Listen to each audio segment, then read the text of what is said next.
അസ്സലാമു അലൈക്കും വറഹ്മത്തുള്ളാഹി. പിന്നെ ഞാൻ വന്നിട്ടുള്ളത് സൂപ്പറല്ലേ പാമ്പും ചക്ക കുറച്ച് വീഡിയോ ഇട്ടീനു. അപ്പോൾ അത് പഴുത്താണ്. അപ്പോൾ അതുകൊണ്ട് ഇലട ഉണ്ടാക്കാൻ വിചാരിച്ചിട്ടോ. നല്ല ടേസ്റ്റാണ് കേട്ടോ, ഭയങ്കര ടേസ്റ്റാണ്, നല്ല ഹെൽത്തിയാണ് കേട്ടോ. ഗോതമ്പ് മാവും ചക്ക മിക്സിയിൽ നല്ലോണം ഫൈനായിട്ട് അരച്ചിട്ടിട്ട് ഇത്തിരി മഞ്ഞൾപ്പൊടിയും ഇത്തിരി ഉപ്പും കുറച്ച് ശർക്കര കേട്ടോ ഇട്ടിട്ട് നാളികേരമെടുത്ത് നന്നാക്കി കൈ വെച്ചിട്ട് തന്നെ കഴിച്ചെടുക്കുക. എന്നിട്ട് വാഴൻ്റെ ഇലയിൽ ഇങ്ങനെ കൈ വെച്ചിട്ട് ഇങ്ങനെ പരത്തിയെടുക്കുക കേട്ടോ.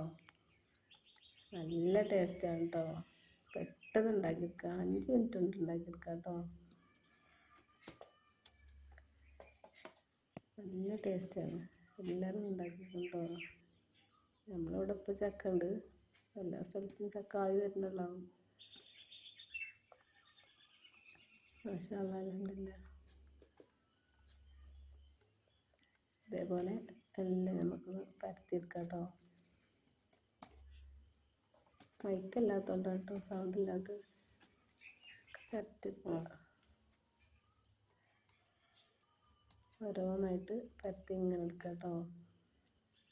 വാഴൻ്റെ ഇല്ലാകുമ്പോൾ ആവശ്യം ഒന്നും കൂടി ഗുണം കൂടുമല്ലോ, ടേസ്റ്റും കൂടും ഗുണം കൂടും, അതുകൊണ്ടാണ് കേട്ടോ. പിന്നെ കറുവപ്പട്ടൻ്റെ ഇലയിൽ വെച്ചിട്ട് അങ്ങനെ ഉണ്ടാക്കാം. ഓരോന്നോരോന്നായി കേട്ടോ. നമുക്ക് ഇഡലിച്ചെമ്പ് അടുപ്പത്ത് വെച്ചിട്ട് അതിൽ ഓരോന്നോരോന്ന് വെള്ളം ഒഴിച്ചിട്ട് ഇഡലി തട്ട് വെച്ചിട്ട്